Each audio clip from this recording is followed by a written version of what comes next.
Hi කොහොමද? හොඳින් ඉන්නවද? ඉතින් මට හිතුණා අද වීඩියෝ එකක් කරන්න ඕනේ කියලා. ඉතින් මම දැන් මේ නාලා ආව ගමන් රෙඩි වුණා වීඩියෝ එකක් කරන්න. හරි. අද මම කතා කරන්න යන්නේ ඔයගොල්ලෝ බයයිද? ඒ කියන්නේ සමාජයේ ලේබල් වදී කියලා. ඒ කියන්නේ උදාහරණයක් විදිහට ගත්තොත් මෙයා කැම්පස් ගිය ළමෙක්. මෙයා විශ්වවිද්‍යාලයේ ගිය ළමෙක්. මෙයා විශ්වවිද්‍යාලයේ ගියේ නැති ළමෙක්. ඒතකොට මෙයාට රජේ රස්සාවක් තියෙනවා. මෙයාට රජේ රස්සාවක් නැහැ. අර එහෙම නැත්තම් අපි කිව්වමු මෙයා මේ විදියට අඳින්න කෙනෙක්. මෙයා මේ විදියයි කියලා අර ඔයා කරන දෙයට ලේබල් ගහයි කියලා මිනිස්සු ඔයා බයයිද? ඒ කියන්නේ සමාජයේ ලේබල් වදී කියලා අපි මොන විදිහට හිටියත් අපිට හොඳට සල්ලි තිබිලා අපි වාහන යාන වාහන අරගෙන ගෙවල් දොරවල් හදාගෙන අපි ලස්සනට පෞල් ජීවිතයක් ගත කරගෙන කොහොම හිටියත් මේ සමාජය හැම කෙනාටම ලේබල් ගහනවා. ඒක ඔයාට විතරක් නෙමෙයි ඩාලි. මේ ලෝකේ ඉන්න හැම කෙනෙකුටම ඒක පොදුයි මිනිස්සු අපිව ලේබල් කරන එක. අපි කතා කරන්නේ ඉස්සෙල්ලා අපි කොහොම ඇඳත් ඇඟ වැහෙන්න ඇඳගෙන ගියත් පොඩ්ඩක් ඇඟ පෙවුනත් මොන විදිහේ කොහොම හිටියත් මිනිස්සු අපිව ලේබල් කරනවා. මිනිස්සු අපිව ජජ් කරනවා. ඒගොල්ලන්ගේ මයින්ඩ් එක ඇතුලේ ඒගොල්ලන්ගේ එයාගේ තියෙන බුද්ධි මට්ටම අනුව දැන් ඔයාට ওই ලේබල් ගහන මිනිස්සු ඉන්නවනේ. එතකොට එයාලගේ ඔළුවෙන් ඔයා ගැන හදාගත්ත දේ එයාලා බලන්නේ එයාලගේ කෝණයෙන්. ඒ කියන්නේ එයාලා ඉන්නේ මොන තත්ත්වෙද මොන විදියේද ඒගොල්ලෝ ඉන්නේ ඒ අනුව තමයි ඔයා දිහා බලන්නේ. එතකොට ඒ මිනිස්සු ඒගොල්ලන්ගේ තියෙන බුද්ධි මට්ටම අනුව ඒගොල්ලන් ජීවිතේ දිහා බලන ආකාරය අනුව ඒගොල්ලන් අර ඒ බොක්ස් එකේ ඉඳගෙන ඒගොල්ලන්ගේ ඔළුවෙන් මං ගැන හිතාගෙන ඉන්න දේවල් ගැන මම මොකටද worry වෙන්නේ? worry වෙන්න ඕනේ තමන් ගැන හිතන දේ නේද? තමන්ට කියා ගන්න දේ තමන්ව කොයි විදියටද ලේබල් කරගන්නේ? මම මාව ඔළුවෙන් හිතාගෙන ඉන්නේ කොයි විදියටද? ඒක නේද වැදගත් වෙන්නේ. අර නෑදෑයොත් ඉන්නෝනේ මේ දැන් අර නෑදෑයොත් අතර පොඩ්ඩක් තියෙනවා තරංගයක්. අර අම්මලා එහෙම නෑදෑයෝ එහෙම ආවම කතා වෙනවනේ අපේ දුව විශ්වවිද්‍යාලය යනවා. අපේ දුවට රජේ රස්සාවක් තියෙනවා. අපේ දුව වැඩ කරන්නේ බැංකුවක. අර එහෙම කියලා උන්න. ඊට පස්සේ ඔයා දැන් හිතන්නකෝ ඔයා වෙනම ෆීල්ඩ් එකක ඉන්නේ කියලා ඔයා කැමති නෑ ඒ දේවල් වලට. ඔයා ආස වෙනම විදිහට. එතකොට ඔන්න ඔයාට ලේබල් එකක් වදිනවා. යා මේ විදිය අපෝ. එයාට ගවර්න්මන්ට් ජොබ් එකක් නෑ. එයා යුනිවර්සිටි ගිහිල්ලා නෑ. ඔන්න. ඕකට බය වෙලා ගොඩක් කට්ටිය තමන්ගේ හීන, තමන්ගේ ආසාවල්, තමන් කැමති දේවල් යටපත් කරගෙන අර සමාජයේ ලේබල් එකක් වදී කියලා බයෙන් වෙන දේවල් කරලා ඔහේ නිකන් ජීවිතේ විනාශ කරගන්නවා ඉන්නේ. ඇයි ඔච්චර බය ලේබල් එකක් වදී මට මේ විදියට කියයි මට මේ ඉතින් මොකද වෙන්නේ? කියන අයට කියන්න දෙන්න. Welcome to the reality. Welcome to the life. මේක තමයි ජීවිතේ. අපි හැමෝටම පොදු දේවල් කියලා දෙයක් තියෙනවනේ. අපි මිනිස්සුන්ව සතුටු කරන්න අපි අපේ සතුට කැප කරන්න අවශ්‍ය නැහැ. අපි මේ ජීවිතය ඇතුලේ ඔයා තමයි මේන් කැරක්ටර් එක. මම හැම වෙලාවෙම හැමදාම කට කැඩෙනකන් මේක කියනවානේ ඔයගලන්ට. ඔයාගේ ජීවිතය ඇතුලේ ඔයාට ඕනි විදිහට තමයි ඔයාගේ ස්ක්‍රිප්ට් එක ලියන්න ඕනේ. ඔයා මොන රස්සාවද කරන්න ඕනේ? ඔයා මොනවද අඳින්න ඕනේ? ඔයා කොහෙද යන්න ඕනේ? ඔයා කාත් එක්කද ජීවත් වෙන්න ඕනේ කියන එක සම්පූර්ණයෙන්ම ඔයාගේ ජීවිතේ තීරණ ගන්න පුළුවන් කාලේ එනකන් එතන ඉඳන් ඔයාගේ ජීවිතේ මැරෙනකම්ම ඔයා තමයි තීරණය කරන්න ඕනේ.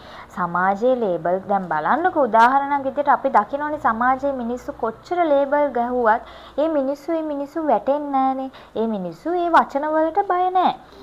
ඒ වචන වලට ඒ කියන දේවල් වලට එක්කෝ මේ Facebook එකේ ෆොටෝ එකක් දැම්මත් බයිනවා. ඒවට බය වෙන්න එපා. ඕගලන් ගාව තමයි ඕගලන්ගේ පව එක තියෙන්නේ. මිනිස්සුන්ට දෙන්න එපා පව එක ඕගලන්ට වඩා ඕව යන්න. ඔයා ওই දේවල් වලට බය නොවි. ඔයාට කැමති දේ කරන්න පටන් ගන්නකො බලන්න. එතකොට ඒගොල්ලෝ දන්නවා මෙයා වටන්න පුළුවන් එක්කෙනෙක් නෙමෙයි. මෙයාට ඕනි විදිහට ජීවිතේ ගෙවනවා. ඒ නිසා අපි වෙන කෙනෙක් ගාවට යමු.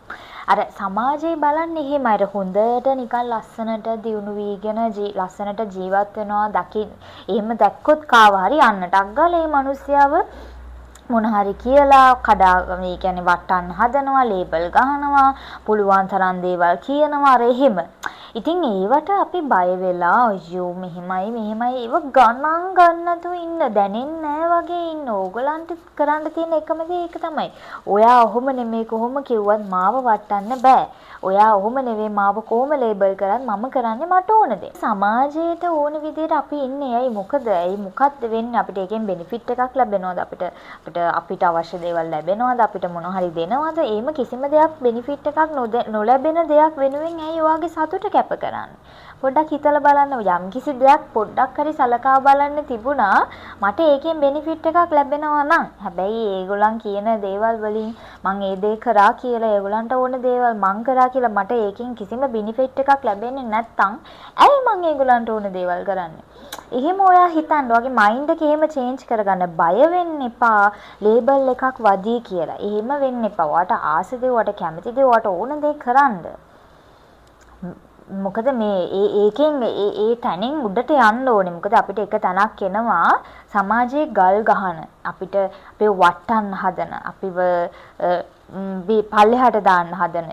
අපි ඒ තැන පාස් කරන්න ඕනේ. අපි ඒකට බයේ ස්ටක් වුණොත් මිනිස්සු මොන හරි කියයි, මට මේ විදියට කරයි, මෙහෙම කරයි, මේ විදියට කියයි කියලා බය වෙලා අපි එතන ස්ටක් වුණොත් අපි එතනම තමයි අපේ ජීවිතේ මැරෙනකම්. හැබැයි අපි ඒක ස්කිප් කරලා උඩට ගියා කියලා කියන්නේ එතනින් එහාට ඒ තනින් එහාට මිනිස්සුන්ට අපිට මුකුත් කියන්න බෑ. කිව්වා කියලා වැඩක් වෙන්නේ නැහැ. මොකද අපි අපිට ඕන දේ කරලා ඉවරයි. අපි සතුටු වෙලා තියෙන. අපි අපිට ඕන දේ කරලා ඉවරයි. අපි අපිට ඕන දේවල් අචීව් කරලා අපි සතුටු වෙලා ඉන්නේ. ඉතින් එතනින් එහාට මිනිස්සු මොනවා කිව්වත් අපිට අදාළ වෙන්නේ නැහැ. ඒ නිසා don't care. තමන්ගේ දේ නවත්තන්න එපා. බය වෙන්න එපා. මයින්ඩ් එක හැම වෙලාවෙම ස්ට්‍රෝංව තියාගන්න. ඉමෝෂන්ස් අන්නේ දුක හිතුණා, මට හිත රිදුණා නෑ. එහෙම වෙන්න බෑ. අපිට අපේ ඉමෝෂන්ස් වලට වඩා අපේ මයින්ඩ් එක ස්ට්‍රෝං වෙන්න ඕනේ. අපි හයියට ඉන්න ඕනේ. මොකද ඔයා වැටුනොත් ඔයාව ආයි පුෂ් කරලා උඩට ගන්න කිසිම කෙනෙක් නෑ ඩාලින්. ඔයා තමයි හයියට ඉන්න ඕනේ. ඔයාට ආස දේ මොකද්ද? ඔයා වෙනුවෙන් ඔයා සටන් කරන්න ඕනේ. ඔයා වෙනුවෙන් ඔයා සටන් කරේ නැත්නම් මේ ලෝකේ ඔයා වෙනුවෙන් සටන් කරන්න කිසිම කෙනෙක් නැහැ. ඒ නිසා බය වෙන්න එපා. ඔයාට ලේබල් එකක් වදී ඔයාට කැමති දෙයක් අඳින්න බෑ. අනේ මං ආසයි ඒ දේ කරන්න. හැබැයි මට බයයි. අර එහෙම ඉන්නවා ගොඩක් ගර්ල්ස්ලා ස්පෙෂලි මම දන්නවා. අනේ මට අක්කි ওই විදියට අඳින්න ආසයි. හැබැයි මට බයයි. අනේ අක්කි මට ওই විදියට කරන්න ආසයි. හැබැයි මට බයයි. ඇයි ඔයා බය වෙන්නේ? ඇයි? ඔයා එකපාරක් ඔයාට ඒ ඔයාගේ ඒ බය අයින් වුණොත් ඔයාගේ ලයිෆ් එකෙන් ඔයාගේ ලයිෆ් එක මාරම රිලැක්ස්ඩ් මාරම නිදහස්. ඔයාට මට ඒක කියන්න තේරෙන්නේ නැහැ. මොකද ඔයා එතනින් එන්න ඩාලින් උඩට එන්න. බය වෙලා අනේ මට බෑ. එහෙම අර හිර වෙලා ස්ටක් වෙලා ඉන්න එපා. ඔයා ඕක ස්කිප් කරලා බලන්න අමාරුවෙන් හරි ඔයා ඒ බය වෙන දේ කරලා බලන්න. දැන් මම ගොඩක් කේස් ස්ටඩීස් වලදී දකින දෙයක් තමයි ගොඩාක් ගර්ල්ස්ලා ගොඩක් අය තමන්ගේ ජීවිතේ තීරණ ගන්න හරි බයයි. ඒ කියන්නේ අපි හිතමු ඩිවෝර්ස් එකක් කියලා හරි බයයි. අනේ මට ඒ මනුස්සයත් එක්ක ඉන්න බෑ. මේ නොමැරි මැරෙන මේ මනුස්සයත් එක්ක ඉඳලා එතන ඒ ජීවිතේ ඒ පවුලේ ඇතුළත කොච්චර උත්සාහ කරත් ඉන්න බෑ. මේ මනුස්සයත් එක්ක ඉන්න බෑ. මේ මනුස්සයව හදන්නත් බෑ. අර නොමැරි මැරි මේ මනුස්සයත් එක්ක ඉන්නවා සමාජයේ ලේබල් එකක් ගහයි. අයියෝ මෙයාට මනුස්සයෙක් එක්ක ඉන්න බෑ. මෙයාට නම් මේ මඟුල් හරියන්නේ නැහැ කියලා අර ලේබල් එක වදී කියලා අයියෝ දුක් විඳ නොමැරි මැරි ජීවත් වෙනවා. මොකටද? ඇයි ඔතනින් එළියට එන්න ඔය මයින්ඩ් එකෙන් එළියට එන්න අපිව බ්‍රේන් වොෂ් කරලා තියෙන මේ සමාජයේ විසින් තමන්ට කැමති දේවල් කරන්න බෑ. සමාජයට ඕන දේ අනුන්ට ඕන දේ තමයි තමන් කළ යුතුයි කියන දේට තමයි අපිව බ්‍රේන් වොෂ් කරලා තියෙන්නේ. ඇයි අපි එහෙම කරන්නේ? දෙයියනේ මේක ඔයාගේ ජීවිතේනේ. ඇයි නොමැරි මැරෙන්නේ එක මිනිස්සෙක් හින්දා? බලන්නකො පොඩ්ඩක් ඔය දේවල් වලට බය නොවි මිනිසුන්ගේ කතාවලට මිනිසු ලේබල් ගහයි කියලා බය නැතුව ඉන්න මිනිස්සු නේද සතුටින් ජීවත් වෙන්නේ. පොඩ්ඩක් ලෝකෙ දිහා බලන්න. ඒ මිනිසු මොන දේ කිව්වත් මට අදාළ නැහැ කියන එක නෑ. මම ඉන්නේ නිකන් ඉන්නවා සමාජයේ මොන හරි කියයි කියලා හිතන. කැමති ඇඳුමක් අදින්න නැහැ, කැමති තැනකට යන්න නැහැ, කැමති කෙනෙක්ව ආශ්‍රය කරන්න නැහැ, බයයි. ඇයි අනේ ඔහොම වෙන්නේ? එහෙම වෙන්න එපා. මේක ඔයාගේ ජීවිතේ. ඔයාට කැමති සතුටින් ඔයාගේ බෙස්ට් ලයිෆ් එක ගත කරන්න. ඔයා හෙට මැරුණොත් අනේ අයියෝ ඔයා හිතනවාද ඔයා වෙනුවෙන් ඔය මිනිස්සු ජීවිත කාලෙම දුක් විඳී කියලා? නෑ. ඔයා මැරුණොත් දවස් 2-3ක් මතක තියෙයි. පස්සේ ඔයාගේ නම හැව්වම කවුද එහෙම කෙනෙක් මන් අඳුරන්නේ එහෙම කියයි. එහෙම කියයි ඩෙෆිනිට්ලි. මන්ට දැනෙනවනේ ඔයා දන්න ඔයාගේ ජීවිතයේ සම්පූර්ණම දේ. ඔයා තමයි මාස්ටර්. ඔයාගේ ජීවිතය තුළ වෙන මිනිස්සු නෙමෙයි. කවුරු කොහොම මොනවා කිව්වත් තමන්ගේ දෛවය, තමන්ගේ දේ, තමන්ගේ ජීවිතය අයිති තමන්ට. ඔයා තමයි ඔයාගේ ලයිෆ් එකේ මාස්ටර්. ඔයාගේ නැවේ කැප්ටන් ඔයා. ඒ නිසා බය වෙන්න එපා. තීරණයක් ගන්න, තමන් වෙනුවෙන් දෙයක් කරන්න. ඒකට ඇක්සෙප්ට් කරන්න. මට කොච්චර දේවල් මිනිස්සු කියනවද? මං සත පහකට ගණන් ගන්නෑ නේ. ඇයි මං ගණන් ගන්නෙ? ඇයි මං මගේ බෙස්ට් ලයිෆ් එක මම ගත කරන්නේ නැතුව ඔය නිකන් අර කුණු ගොඩවල් වල ඉන්න මිනිස්සු කියන දේවල් මං අහන්නේ.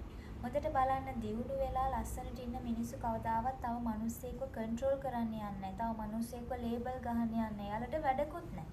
හැබැයි කිසිම වැඩක් නොකර අනුන්ගේ ජීවිතවල වලට ඇඟිලි ගහම මෙයා මොකද කරන්නේ කියලා හැම වෙලාවෙම අනුන්ගේ ජීවිතවල වලට ඇඟිලි ගගා හොයන් යන මිනිස්සු.